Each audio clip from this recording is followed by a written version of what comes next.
Oh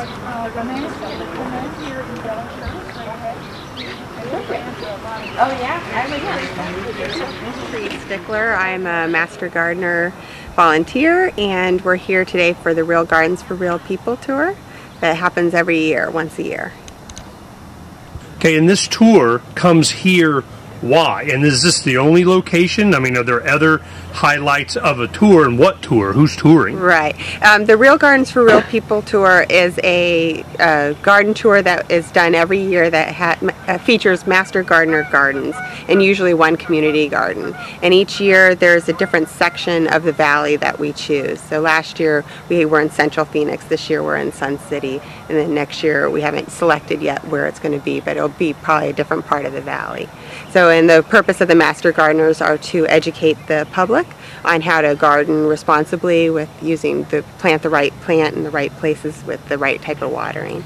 And how is it marketed to be on a tour? How would anybody know to come? Because we start seeing a lot of people coming in. How do they even know it's here? Sure, they know it from being in the newspaper, at different gardens that are selling the tickets, different nurseries. Different businesses have the tickets for sale. So, and now that everybody is getting used to it being every year, that people are looking out for it. But it's featured also in Phoenix Home and Garden, talks about it. And how many years have you been doing it? I'm trying to remember, but it's been probably about at least 6. But I'm not sure. How, compared to the rest of the valley, this facility here compares in what way? Is it more sophisticated? Is it larger, smaller, more productive? What do you know about this particular facility? This particular community garden seems very organized. It seems to have a lot of people have their own plots so they could take care of it, and I think it's very educational for people to learn that there are organized ways to do gardening if you don't know how to do gardening, if you don't have room to garden at your house. I noticed that there's a lot of people in their gardens here. I think you can ask lots of questions, you can learn off of people, you can see what other people are doing to learn extra on gardening. That's one thing of interest to me is the gardening that's done here. It seems like each plot is managed or owned or run and cared for, and the stewardship is by individuals or couples that do this. Is it like that everywhere, or is it more, when you go to somewhere else, it's just more a community thing and a lot of people on the same plot? Right, yeah. The most that I've seen in the Phoenix area have been organized with like one group and everybody just helps out.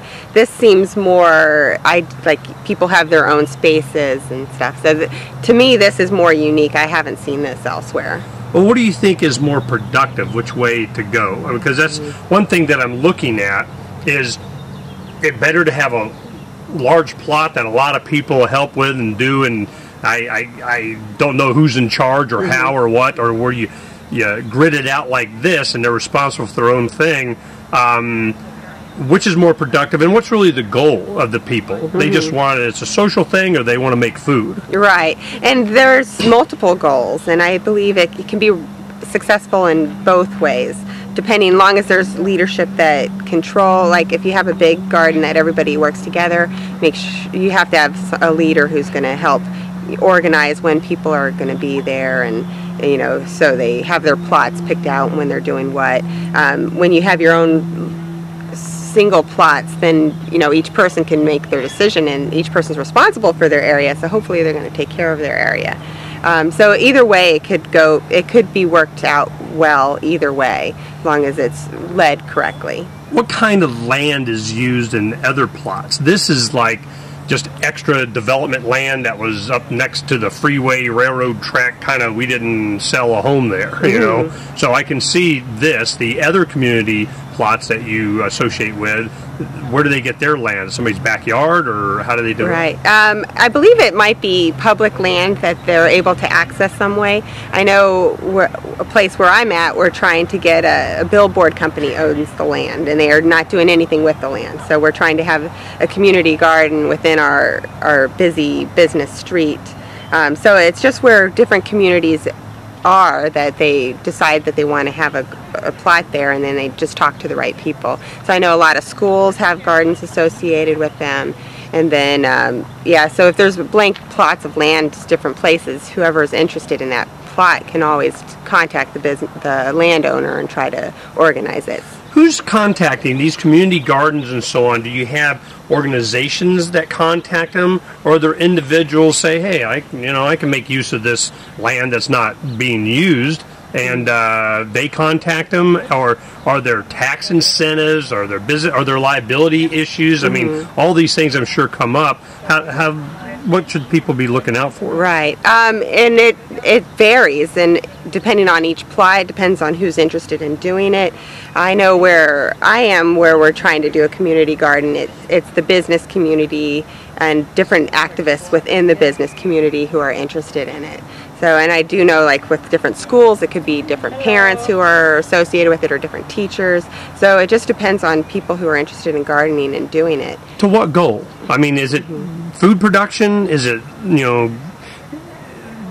the therapy of gardening? Is right. it, I mean, what are the most common goals that you think people have? I think community involvement, when you have people working together, it's a feel-good attitude, but you also can benefit by, having food production, eating organic food, hopefully, and so there's different goals to it depending on each individual, but a lot of it I feel is just having community activism.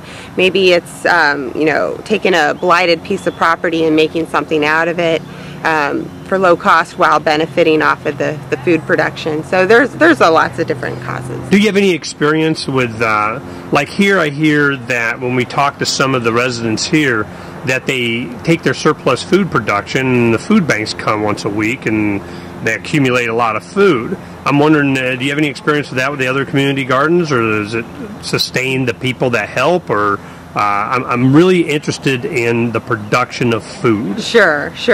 And I believe I've heard definitely that people do donate to food banks, and they do sell it into like farmers markets, but also people do take the food for themselves also.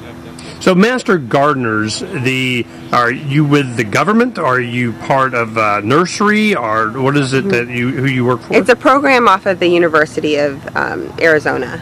So it's just a volunteer program that we're associated through them, but nobody's paid.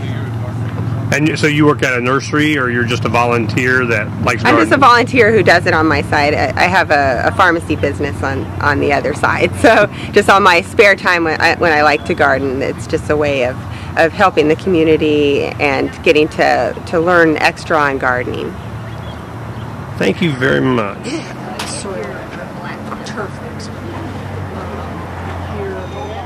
I need to try one of those peas again. I didn't try one of those. I was surprised. I didn't know. That's all the peas I got. Yeah. All the boulevard.